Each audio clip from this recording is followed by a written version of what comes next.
What's up everybody and welcome back to the channel. And in today's video we're going to be looking at all 11 of the Resolver or Resolver weapons in Far Cry 6.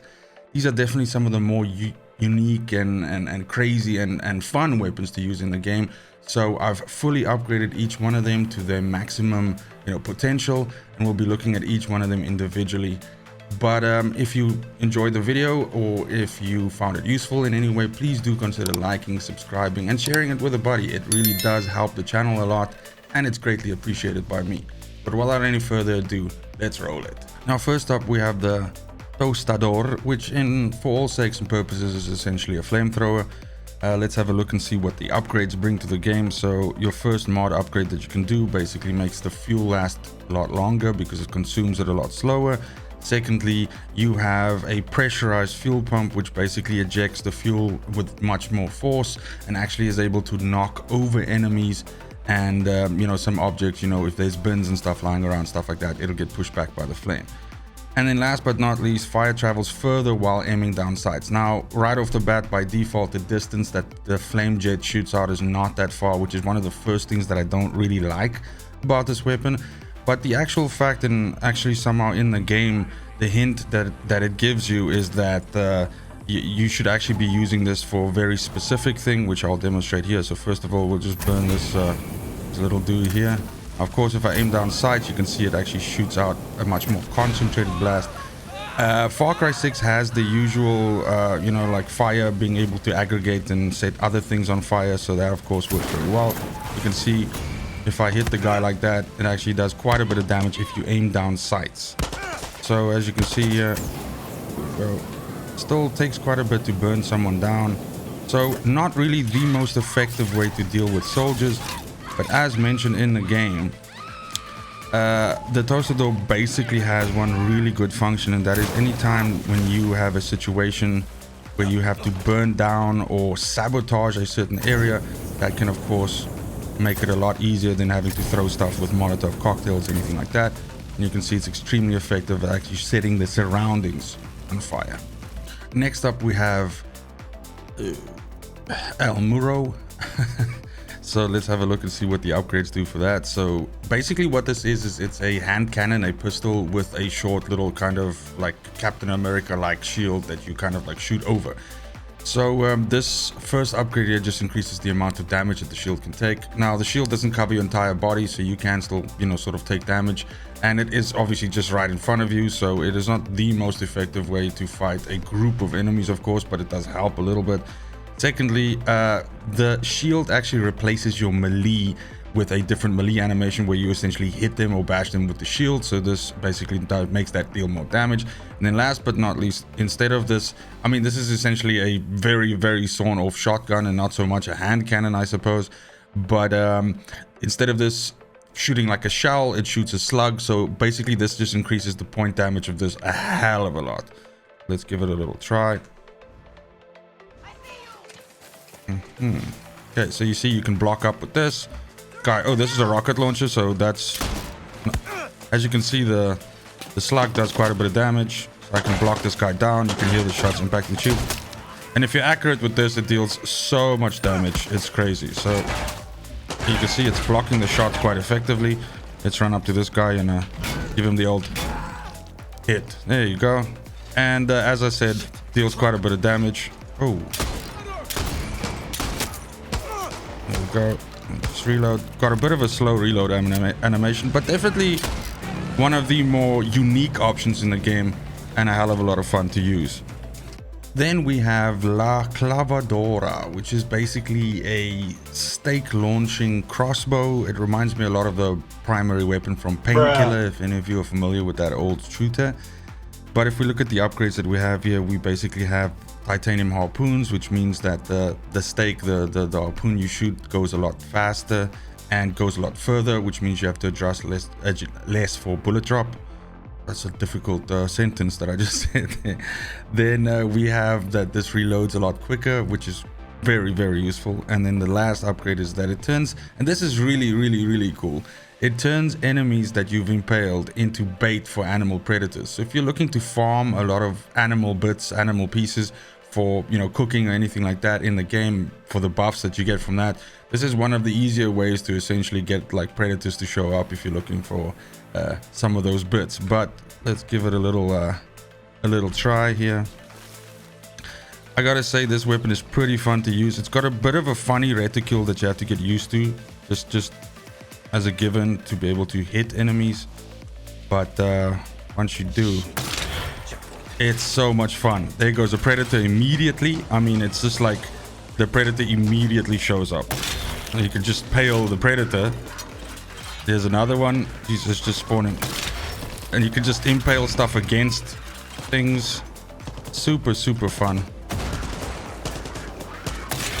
There you go. It doesn't start with a lot of ammo though, so this is the one sort of, I mean, again, I'm nitpicking here when I'm putting this criteria here, but not starting with a bunch of ammo means that you don't have as much fun with it as you could otherwise. Oh. Oh no. Now next we have El Besito, which is basically also kind of like a flamethrower, but essentially what this does is the Vivero gas, the red gas in the game, you can weaponize this with this weapon. And it's got two functions. One, that when you shoot it by default, this is actually some, you know, like a poisonous cloud, which is also highly flammable. Again, if you've messed with this red gas at all in the game, you'll know that if you throw a Molotov cocktail or any kind of explosion near it, it will ignite it as well and basically cause a big explosion. There's also these red barrels all scattered all over the game that have the gas inside them, and if you shoot them, they're also highly pressurized and explode. So if we look at the upgrades that we have here, this means that the pressure builds up faster. Now what this refers to is the alternate fire in this, which is the second useful thing that this weapon can do. Is there's an alternate fire where you can charge it up and shoot a compressed version of the gas, which potentially can turn enemies against each other. So this just means that it charges a lot quicker. The poison cloud while aiming down sights is also increased, so again, kind of like similar to what we saw with the flamethrower. And then lastly, the projectile leaves a trail of poison while aiming down sights. So this is the alternate fire that I talked about, which turns the gas into a projectile that you essentially lob forward, and that then leaves a trail of poison gas, so many ass. That I'm really struggling today. That also poisons anything that walks through it. But let's give it a little try here. Okay, so first thing I suppose what we can try and do is we can go ahead and try and turn this guy.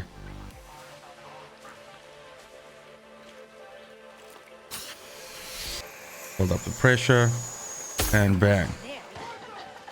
Let's see if he turns and starts fighting the other enemies. There it goes. So you can see they're all kind of like starting to get affected by this. And looks like they're attacking each other. There we go. So just this poison by default looks like that.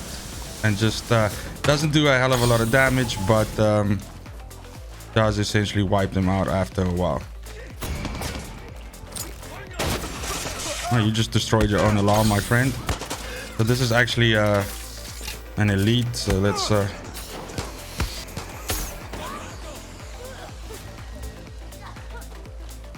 now I'm just causing a massive traffic jam here.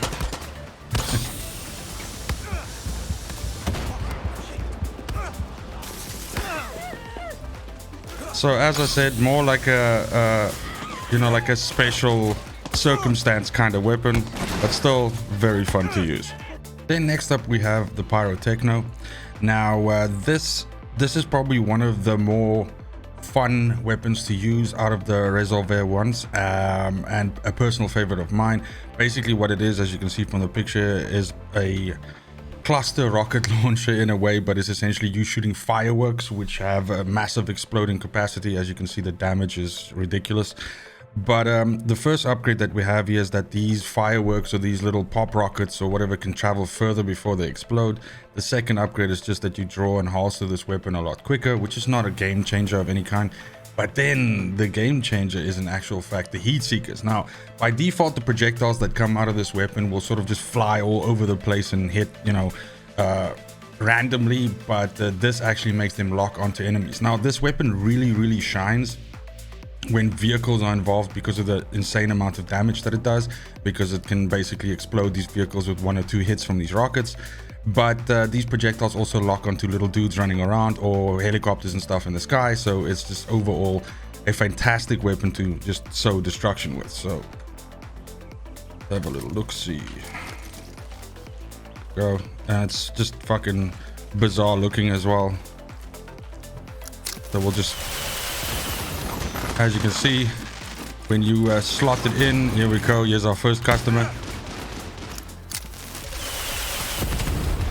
And as you can see, the rockets actually chase over and hit the dudes on the ground that were standing on the other side. We do have one more guy coming in over here. He seems to be hiding around the back here. Here we go. There's our friend. So we'll just hit him with the 1. And he's dust. Very fun to use and just a massive fucking spectacle right there. Next up, we have El Susurro, which is a nail gun.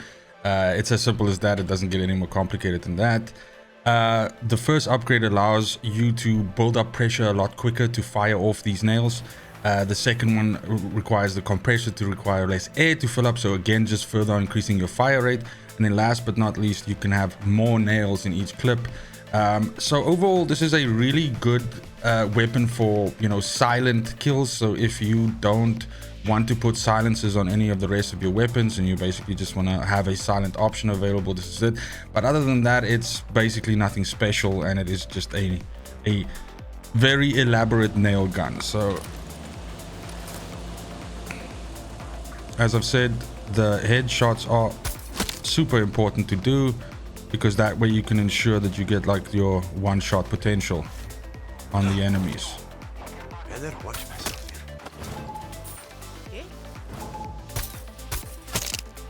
It does actually travel quite far, so To kill the alarm.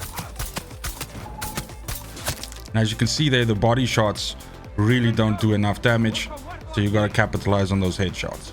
Next up, we have Locos, which is really just a bit of a silly weapon. I'm not that fond of it. But if we look at the upgrades here, first and foremost, it actually kills people by shooting CDs at them, and the gun itself can play music for you. Unfortunately, I have music disabled because I don't want to get demacked, so I do apologize for that. But this, as I said, shoots CDs at enemies, so this makes them deal more damage when they hit the body. Headshots are very lethal with this, as usual with headshots with any gun for that matter, but this makes the body shots deal more. And then we have reduced hip fire spin time before shrapnel fires, so it spins the CD up for a short while before it fires it out the gun. So this just means that when you shoot from the hip, you can shoot a whole bunch more. Now the clip size is not massive, and so that's why it's probably not that great. I feel like if this gun had like a clip size of a couple of hundred, or at least like 100, and you could just fire these discs off like crazy, it would be a lot better.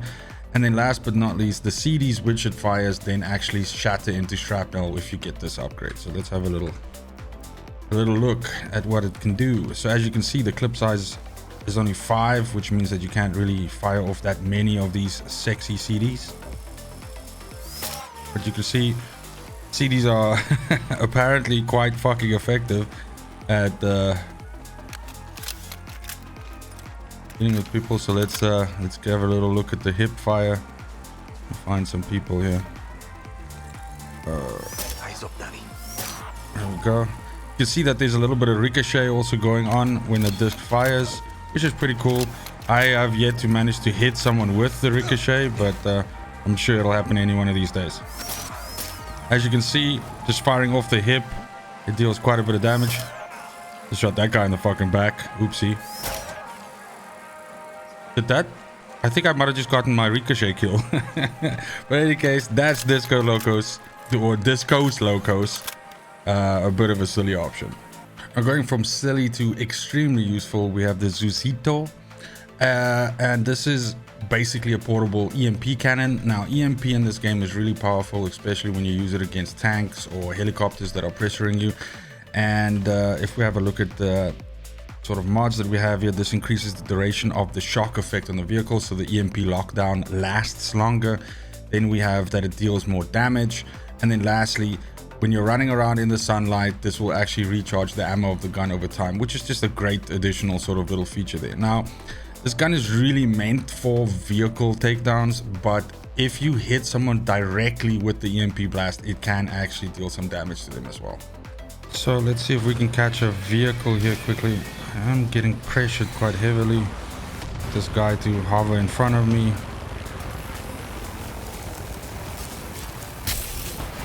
And here we go. Just knock it right out of the sky.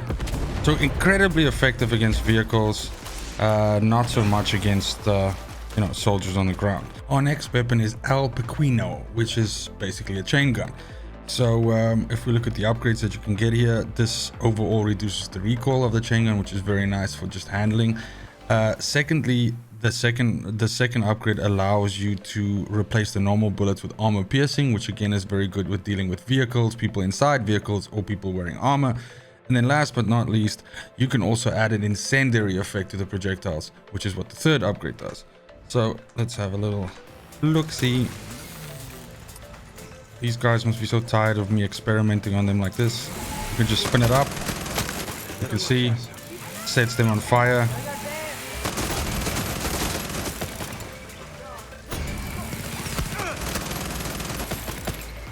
And just really effective at dealing with enemies, fleshy bits, and can blow signs apart just fine as well. In the second last slot, we have La Sorpresa, which is again a unique option for essentially delivering a huge payload of damage to something. It's almost like a rocket launcher shotgun in a way. So if we look at the upgrades here, they, by the way, describe it as a modified single-shot explosive sniper rifle, but yeah. Explosive fuse is shorter, so this is essentially how long the projectile takes to explode. Then this replaces, the second upgrade replaces the single bullet, the single explosive bullet that you have with a cluster of pellets, each one of them creating a sticky explosive on impact. So that's a lot. Instead of the stuff just basically exploding immediately, they tend to stick to stuff and then explode. And then last but not least, this actually then changes them into proximity trigger explosives. So when you stick these explosives and they, for instance, move around, if it's a vehicle or character, and they move close to something else, then it causes an explosion as well. So let's give it a little try here. Also, don't start with a massive magazine to begin with. As you can see, just a huge amount of damage. And there you go. So it actually fires off these explosive clusters in all kinds of directions. You can actually take damage from the gun as well, if I'm not mistaken, so that's not the best thing. As you can see there, it's very hard to actually make the gun, work for you in terms of accuracy. But, by essentially just hitting around the enemies, you are actually able to hit some stuff a little bit. But not that great, and actually not one of my favorites at all. Now, last but certainly not least is La Varita, which is a resolver weapon, which is not only very good, but is very good if combined with the correct supremo. So first of all, let's just have a look at the gun itself. You can see that it's essentially a lever shot rifle, and it refers to something called triada mode here, which is used in combination with the Tostador supremo, as I've just mentioned right now. This essentially gives the gun the ability to fire through walls and anything that's in front of you and the target, basically making it into a railgun. The first upgrade that you have for it means that whenever you land a headshot, you get that ammo back, which is super powerful. The second one increases the zoom level for this looking through objects mode. And then last but not least, when you actually kill enemies, they leave a pool of sticky fire on the ground with the final upgrade. Let's give this a try. The Supremo, of course, that I'm talking about is the Tostador Supremo, and if you use these two in combination, then once you trigger the Supremo's ultimate, then you get this true sight ability. So let's go ahead and do that right now. You can see I'm activating it. And there we go. And you can just light stuff up through walls. It's ridiculously effective. There we go. That's, I think, a little bit out of the range of the gun. Let's move over here. There we go. There we go. And as you can see with the upgrade that I have on it now, it really does last very long. So it does look like it can't over penetrate too many obstacles at once. And there we go. And that's it for the video, everybody. Let me know in the comments down below if you're using any of these weapons and which ones are your favorite. And go ahead and check out the Discord link in the description of this video. Come and join us. We're a bunch of like-minded gamers on there who discuss this game and any other of the games that we're playing. There are rooms where you can join up with other players to play games. There's areas where you can ask for help if you need help. And it's also a fantastic way to get hold of me directly. However, that's it. As I said, thank you so much for watching, especially if you made it this far. And it's just super important to me that you have a fantastic morning, a great afternoon, and an awesome evening wherever you are in the world. Until next video, fucking cheers. They want the best of me now, best of me now, best of me now, best of me. They want the best of me now, best of me now, best of me now, best of me. They want the best of me.